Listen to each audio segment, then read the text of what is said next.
पहले एक ख्वाजा आसिफ का स्टेटमेंट बताऊंगा और उसके बाद वापस यहाँ पे आऊँगा इमरान खान साहब के ट्वीट पे, क्योंकि ये हिस्सा उसका जवाब है। ख्वाजा आसिफ कहते हैं, हज़ारों तालिबान को इमरान खान ने पाकिस्तान लाकर बसाया। आज भी पीटीआई दहशतगर्दों से मुज़ाकरात की बात कर रहे हैं।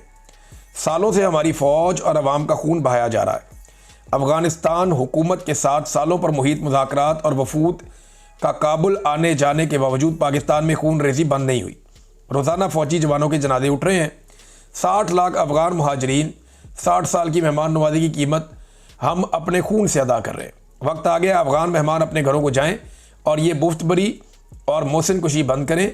ये कैसे मेहमान हैं जो मेज़बानों का खून बहाते हैं और कातिलों को पनाह मुयस्सर करते हैं। ये अब ख्वाजा आसिफ का स्टेटमेंट है।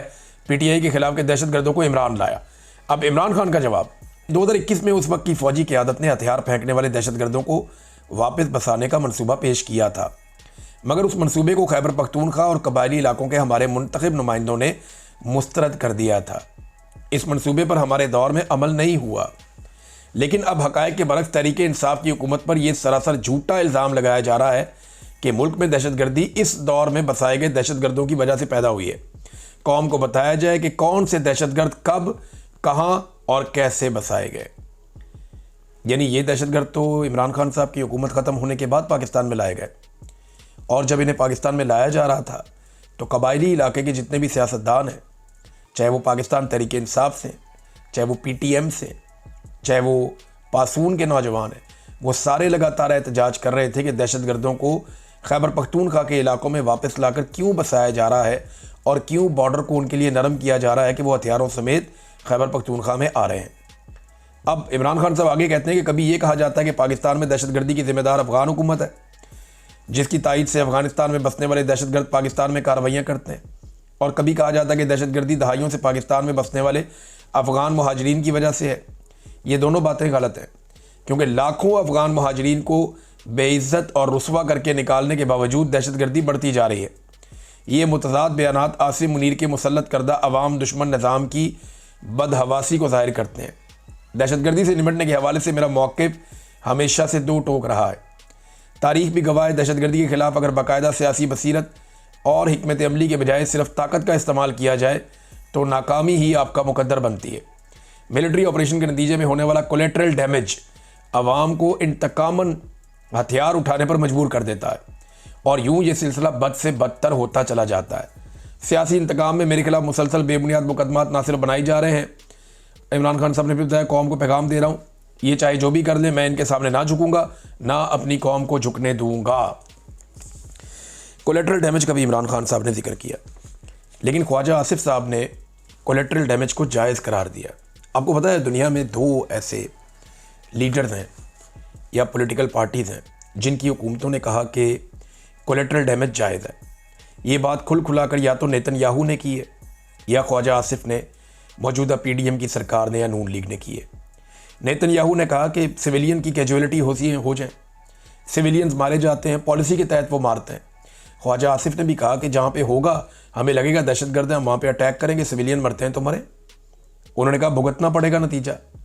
भाई किस बात का, इसका देखें ना, ख्वाजा आसिफ कहते हैं जहाँ पे दहशतगर्द होंगे या जिस इलाके में भी पनाह लेंगे वहाँ कोई मासूम है, चाहे वो मासूम नहीं है, कोई पनाह देने वाला है या नहीं देने वाला, वो जद में आएंगे, हम अटैक करेंगे और वो मारे जाएंगे।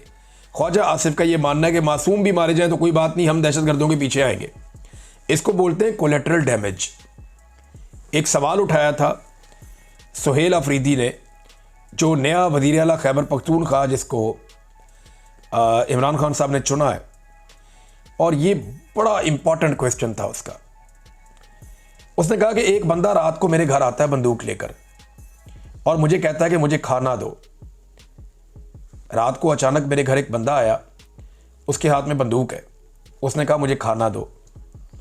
मैं उसे खाना नहीं देता तो वो मुझे मार देता है, और अगर मैं उसे खाना देता हूं तो फौजी एहलकार सुबह आकर मुझे उठा लेते हैं।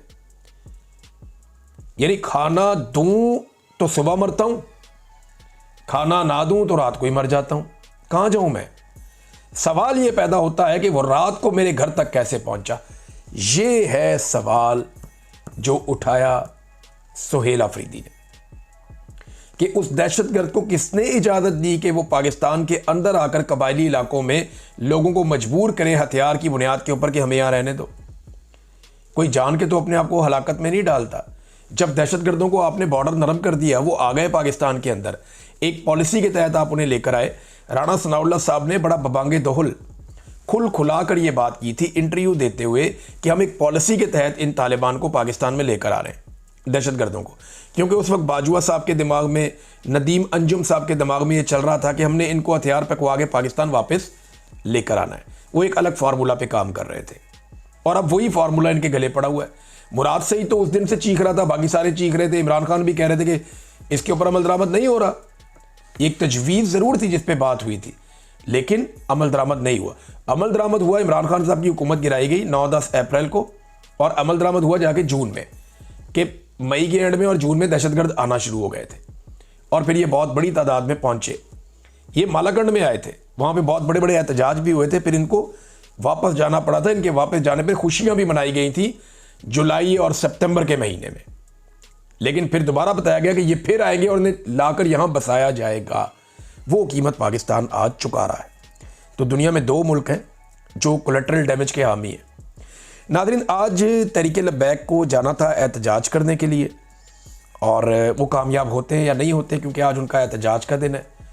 उन्हें इस्लामाबाद में रेड जोन के अंदर बढ़ना है और अमरीकी सफारत खाने तक पहुँचना है। क्या वो पहुँच पाएंगे? फैसला तो ये हुआ है कि अगर किसी और जगह पे ये निकलते हैं तो एक अलग बात है, लेकिन रेड जोन में इस्लामाबाद में इनको नहीं आने दिया जाएगा। कंटेनर्स लगा के सारा एरिया बंद कर दिया गया है। रावलपिंडी और इस्लामाबाद में इंटरनेट की बंदिश हो गई है, इंटरनेट भी बंद कर दिया गया है, और फैज़ाबाद को कंटेनर लगा के बंद कर दिया गया। मुख्तलिफ एरियाज़ में रेड जोन को कंटेनर लगा के बंद कर दिया गया। तो पूरा उन्होंने कंट्रोल किया है। तहरीक लब्बैक ने बाकायदा एक इजाज़तनामा भी दिखाया। उन्होंने दिखाया कि जनाब हमने तो डीसी से इजाज़तनामा लिया इस्लामाबाद में एहतजाज के लिए, और अब हमें पंजाब में मार मारी गई पहले, और उसके बाद अब यहाँ पे भी बंद किया जा रहा है।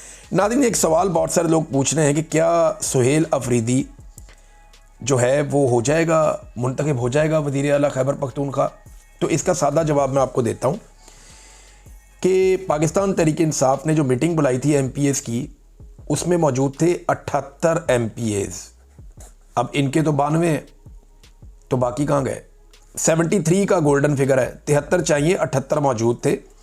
यानी जो वहाँ मौजूद थे उनमें भी 5 अभी ज़्यादा थे, ज़रूरत से 5 ज़्यादा थे, प्रॉब्लम नहीं है।